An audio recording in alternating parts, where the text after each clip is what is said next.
আসসালামু আলাইকুম ভাই। হ্যাঁ, ওয়ালাইকুম আসসালাম রহমতুল্লাহ। কি খবর? একটা জিনিস নিয়ে আসছি আপনার জন্য। আচ্ছা, কি জিনিস? খুব ইন্টারেস্টিং একটা জিনিস করতেছিলাম। সেটা হচ্ছে রাসূলুল্লাহ সাল্লাল্লাহু আলাইহি ওয়াসাল্লাম কীভাবে মার্কেটের প্রাইস সেট করতেন এবং কার কী রাইট আছে সেলার এবং যারা বায়ার তাদের উপরে। খুবই জোস একটা বই। হ্যাঁ বলো, কী জিনিস? দেখেন তো এটা কি? এটা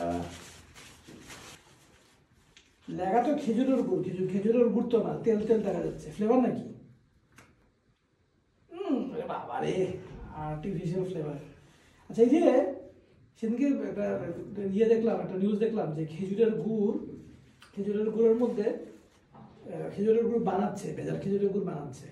তা আমি তো এতদিন মনে করতাম যে আমাদের যেই গুড় আপনারা আমাদেরকে দিছেন খাইতে, এটার মধ্যে ফ্লেভার একটু কম কম লাগে। তা আমি মনে করছি যে এই আসল গুড়ের ফ্লেভার বাড়ানোর জন্য মনে হয় এইসব ভেজাল মিশে। আসলে ঘটনা তো এরকম না, ভিডিও তো দেখছেনই। মানে পুরো ভেজাল, মানে আসলে গুড়ের কোনো অস্তিত্বই নেই, মানে খেজুরের রসের কোনো অস্তিত্ব নেই। আসল গুড়ের ফ্লেভার কোনো সময় কম হতে পারে, কোনো সময় বেশি হতে পারে। শীতের তীব্রতার সাথে এটা কম বেশি হয়। আচ্ছা। এবং অঞ্চলের কারণে কম বেশি হয়। এক অঞ্চলের গুড়ের রসের ফ্লেভারটা তীব্র থাকে মাটির কারণে, আর এক অঞ্চলে এরকম কম বেশি হইতেই পারে। ন্যাচারাল গুড় থাকলে এখানে ফ্লেভার কম বেশি, যেটা ন্যাচারাল আসে আল্লাহ প্রদত্ত সেটা আসবে। কিন্তু যেটা গুড়ই না, সেইটার হিসাব তো এই যে ওরা এটা দিয়ে করতেছে। মানে মিষ্টি বানাইতেছে চিনি দিয়া, স্যাকারিন দিয়া, আর হচ্ছে ফ্লেভার আরো কিছু তার মধ্যে এইগুলা। এটা দেখা উচিত সরকারের নিরাপদ খাদ্য অধিদপ্তরে, এটা দেখা উচিত।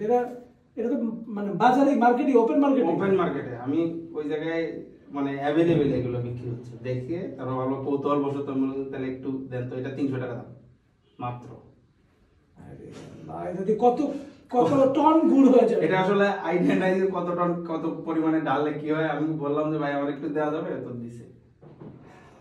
মানুষ একটু সাবধান করা দরকার, যেখানকার সেখানকার থেকে গুড় ফ্লেভার পারফিউমের যারা যে কেমিক্যাল ইয়ে করে এটা বানাচ্ছে। মাফ করো।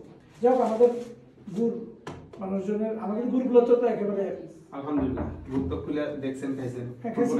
না না, ঠিক আছে, কিন্তু এটা তারা একটু লোকজনের মার্কেটিং করতে হবে, যাতে লোকজন জানে যে আমরা তো ভেজাল জিনিস মিশাই না। কি পরিমাণ ভেজাল জিনিস যে আছে ভাই তো মার্কেটে, ভেজাল জিনিস তো মিশানোর কোনো সুযোগ নাই। আমাদেরটা প্যাকেটটা এভাবে থাকবে। হ্যাঁ।